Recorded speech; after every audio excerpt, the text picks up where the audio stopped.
How to fix a hole in your lace. You need clear thread and a curved needle. Thread your needle.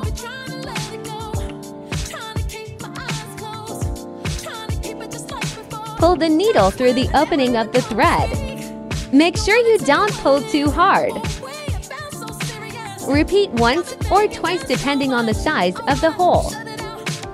Cut off excess thread.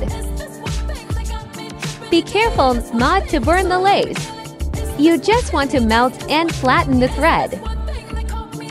Use this Sharpie to camouflage the thread. Now you have fixed the hole and the lace looks brand new.